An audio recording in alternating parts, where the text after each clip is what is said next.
Welcome to The Cloaked. We are a collective of inquiring minds seeking answers to mysteries both past and present. Join us on our journey to discover that which remains hidden. And now, on with the show.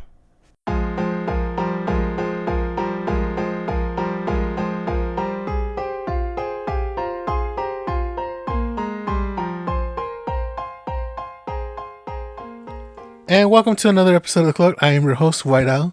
Hey, it's Pandora. And today we have a interesting, it's more of a critical thinking in a weird way. We're trying to predict the future. Yes, we are doing a futurist type episode where the question in general is, what is Elon Musk going to do next? I mean, the man has done many things. I mean, we could start at PayPal, creating the Falcon, SpaceX, Tesla, The Boring Company, Twitter, flamethrowers, the Hyperloop. You know, there's so he's cryptocurrencies, Doge, and SHIB. So there's many things that the man is doing. So we are trying to predict, what is he going to do next? Not to forget Starlink, which is like an internet service provider. And we kind of had this conversation. We kind of like stepped into this a little bit, and we were like, this could be an episode. And so, you know, here we are. But we talked about, you know, the many things he could be doing next. I mean, recently, the whole Twitter thing, I know there's a backlash here and there because he's letting people who are, you know, maybe anti this or anti that or racist or whatever. And we had the conversation as, you know, to that effect, to that particular topic. We said that, you know, it's probably the smart thing to do is to keep an eye on these types of people, right? You know, that's one way of looking at it. You know, sure, you know, they have the right to say whatever they want, but at the same time, this kind of spurs more hatred and separation. But at the same time, you get to see these people discuss these things and you watch them versus them going into hiding and talking about it in other different areas. But anyway, as this progressed, obviously he got a lot of backlash. Apple came out and we were like, uh-oh, here we go. Apple talked about removing Twitter from their app store. And Elon said, you know, hey, you know what? Well, maybe I'll launch a phone. Yeah, which if anybody could just throw words out there and then act on them, would be this man. This guy And could. so, and we were like, man, and here's the thing: we looked on message boards and people talking about it, and people saying, hey, look, if he does it, it's probably going to be the best phone out there. It'll probably, obviously, coming out with something new is a bit rough for the first couple of years until it's actually set. But with somebody who has the access to people who are talented, who people are capable of doing this, this would be the man.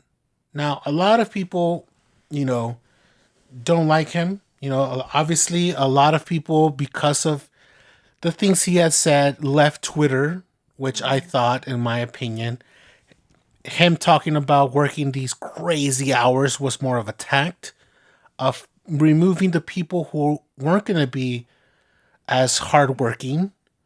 Also sets the bar a little, but at the same time, you get to remove people who think they deserve stuff and are not there to work hard and move the company forward. Not just that, but can I just say, like, anytime you have a merger or an acquisition or something, I mean, it's almost kind of expected that there will be layoffs. Like, to clean house. It's not like, right, wow, he's the first guy to do this. No, you know what I mean? It's been done before. Yeah, right. Like, I would have been more surprised if it didn't happen. But It's just like, oh, it's Elon doing it. So, like, it's easier to villainize. But here's it's easy. It's very easy to villainize. And here's the thing. I looked at the numbers and I was like, yeah, it makes sense why Twitter was bleeding money.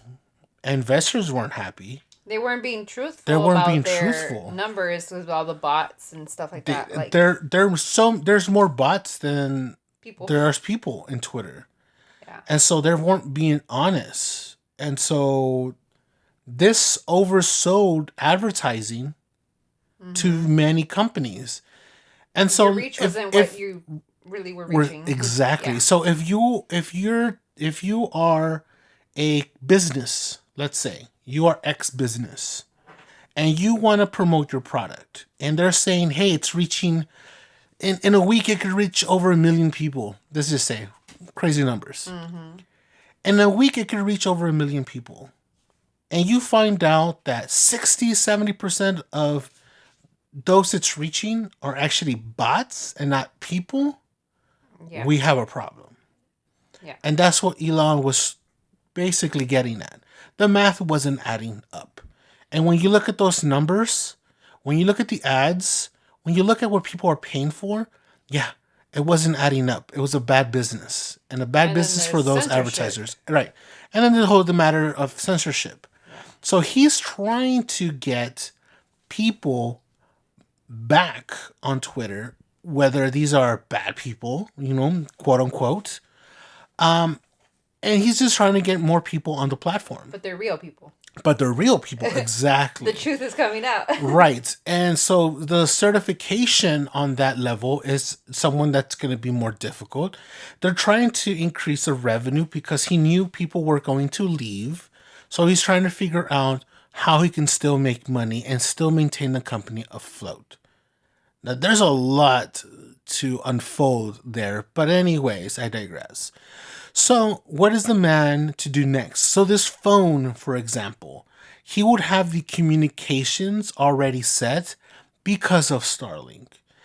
The other thing is he could also just buy a company like T-Mobile and flip them and connect them with Starlink and be the better communications provider. Yeah. That's just a cell phone. What do you think he's going to do next? So I think, the phone's a possibility, right? Because like we talked about, he has this thing of like, he's going into things that connect people, right? That being transportation, whether it's like Tesla vehicles or like SpaceX, right? Where it's like commercializing space flight. We know that he's looked into like the Boring Company type of projects, which is like connecting cities or doing like underground transportation type services. I think if he did a phone, it would be like something really, really different. Like it would do things that other phones don't do. Right. Either it would, like you said, it would run off something completely different to where it's just far superior, or like the device itself would do something that like we just don't even see right now. Right. Exactly. Like something really futuristic. I don't know. Like holographic something like coming out of the phone, or I don't know, like something crazy. Which I've heard of people talk about this holographic imagery of things coming out. For example, one of the things that I've seen in the futuristic tech world, maps, geographic maps of them emerging out of your phone using VR type eyewear. And you can see the map in 3D. This goes even further of using specialized TVs to use with your VR to see, it's already occurring. Right. To see architecture, 3D renderings of buildings. This is already happening in real time. This is just think about all the apps that are out there, and then imagine if they went like VR. Right. Which is another episode that we're going to talk about is, AI, what AI is currently doing. But other than the phone, where do you think his other path could be? Like, what are the other possibilities that Elon, as a futuristic individual, where he wants to push humanity into the next larger step, what do you think he could be doing next? So, like what I was saying earlier, right, is I think he likes to do things that are not anti-government, but that takes away that power from the government. Like, things that are like only handled by government or like some kind of bureaucracy process. Right. Like his interest in cryptocurrency to me says like, okay, the decentralizing finance, like from the bank systems, right? Mm-hmm. Like it puts the power from the banks into the people's hands. So with his interest in like space travel, same thing, right? Like it was previously not handled by like private companies. Not that he's the only one doing it, but then also when you have like just regular transportation, like I think it could be something crazy with that, like that we just don't travel that way right now. Like I don't know, I even thought of like, because how do you travel right now between like the US and Europe? Like you fly there, right? Or you boat there somehow. Like what if there was something that was like fast that connected both? That's not a plane. Because that's not a plane, or that just kind of allows like the masses to be able to move faster, do this faster. Like it just makes everything else look like snail pace.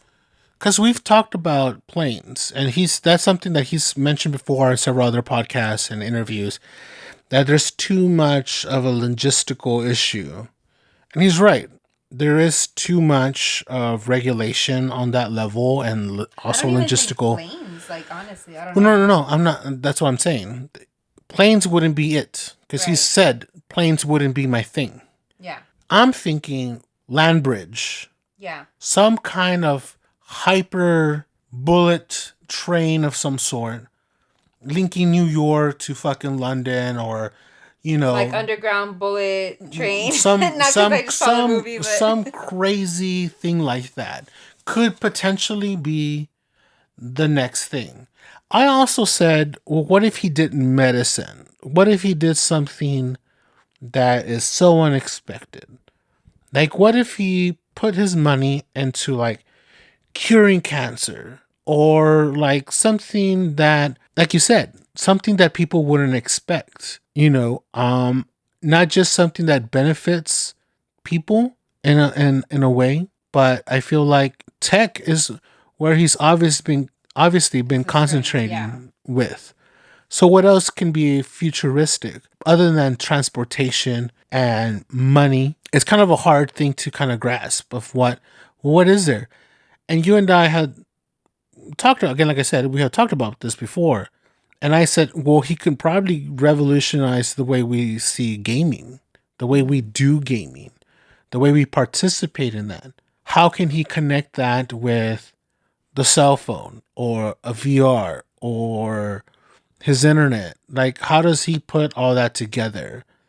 Like, is there a way to reimagine the future in a way we have yet thought about? Does this gaming video phone device also participate in the transcending of, space travel, where somebody goes and space travels, records it in a VR format, and then you get to experience that very same. That's what I thought too, like sort of like virtual reality, like tourism, right? Like, which is already kind of happening. It's just not like innovative, but I feel like if anybody would bring it to the masses and just have it be like an everyday kind of thing that people can experience, that might be one thing. Because during COVID, concerts did that. Mm-hmm. Games did that, like NBA did that, where you can put your VR and you're a spectator on on the court. Well, not just that, but I mean, there's talks of that happening in the workplace too, right? Right. Like meetings. But like not just like Zoom, but like you go to work in a virtual reality. The metaverse. So you could do remote work, but it wouldn't be quite the same as remote work, because you'd be like kind of there. Right. Yeah, there is definitely a lot to look at, especially since there's a lot to look at because the possibilities are endless. I mean, you never know what he's going to do next. And so I think that kind of, expectation is literally anywhere, because we don't know what the man's thinking. We don't know where he could be or could be headed, or what he could have already been doing.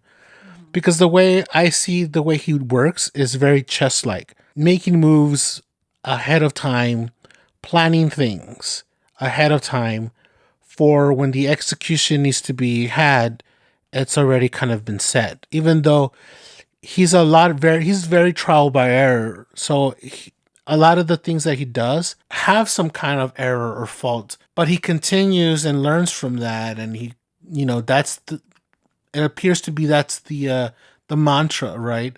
Of you make a mistake or it doesn't work out, okay, well then you fix it, you figure it out, and then you move forward and you continue, and that happens again, and if something different, you figure out a solution, and then you move forward. Constantly learning, but I mean, moving forward nonetheless. Yes. That makes me think because you mentioned you kind of does seem like a chess play, right? Everything is you see it happening now, but it started. The plan was being implemented 20 years ago in reality. So we're not there yet, but obviously SpaceX is happening. Space travel, tourism is becoming more of a reality in the near future. Now we're talking Mars. Right. Well, what do you need in Mars? Would you just visit? What are you going to do in Mars? You know what I mean? Right. Is it potentially to live there? Mm-hmm. To visit? That makes me think that you would need to focus on how we obtain our resources. Right. So advancements in agriculture. Right. Mm-hmm.